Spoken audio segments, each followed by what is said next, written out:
रोटी खाओ वरना मेरी गोली तो है ही।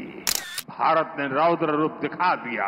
पाकिस्तान के अवाम को आगे आना होगा, पाकिस्तान के नौजवानों को आगे आना होगा, पाकिस्तान के नागरिकों, खास करके वहां के बच्चे। পাকিস্তানের জনগণের বিরুদ্ধে কড়া বার্তা দিয়েছেন ভারতের প্রধানমন্ত্রী নরেন্দ্র মোদি। সোমবার মোদি তার শাসনামলের 11 বছর পূর্তি উপলক্ষে গুজরাটের ভুজে এক জনসভায় পাকিস্তানের জনগণের উদ্দেশ্যে বলেন, রুটি খাও, শান্তিতে থাকো, না হলে আমার গুলি তো আছেই।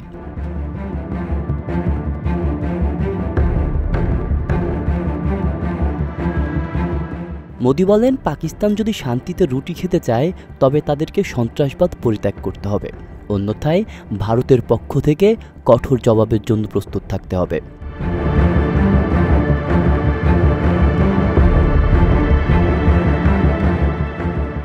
তিনি দাবি করেন, ভারতের প্রতিশোধ এতটাই তীব্র যে পাকিস্তানের বিমান ঘাঁটিগুলো আজ আইসিইউতে।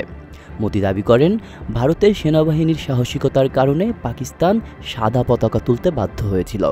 তিনি আরও বলেন, ভারত আগেই সতর্ক করেছিল তাদের সন্ত্রাসী অবকাঠামোগুলোকে, কিন্তু পাকিস্তান সেই সতর্কতা উপেক্ষা করেছিল এবং এখন সেই ভুলের ফল ভোগ করতে হচ্ছে।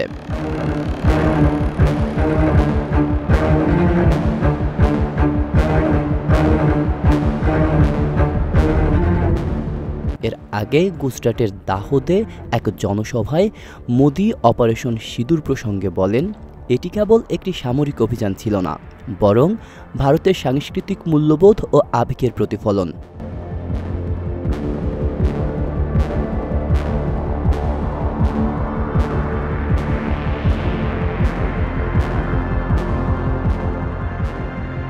মোদি পাকিস্তানের জনগণের উদ্দেশ্যে বলেন, আমি পাকিস্তানের জনগণকে জিজ্ঞাসা করতে চাই, তোমরা কি অর্জন করেছ? আজ ভারত বিশ্বের 4র্থ বৃহত্তম অর্থনীতি, কিন্তু তোমাদের অবস্থা কি? যারা সন্ত্রাসবাদকে উৎসাহিত করেছে তারা তোমাদের ভবিষ্যৎ ধ্বংস করে দিয়েছে।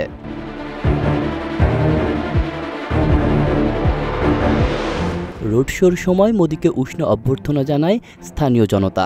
তিনি জানান, 1971 সালের ভারত পাকিস্তান যুদ্ধে ভুজের রানওয়ে মেরামতে যেসব সাহসী মহিলা অংশ নিয়েছিলেন তারা তার সঙ্গে দেখা করে তাকে আশীর্বাদ দিয়েছেন এবং উপহার হিসেবে একটি সিঁদুর গাছ দিয়েছেন।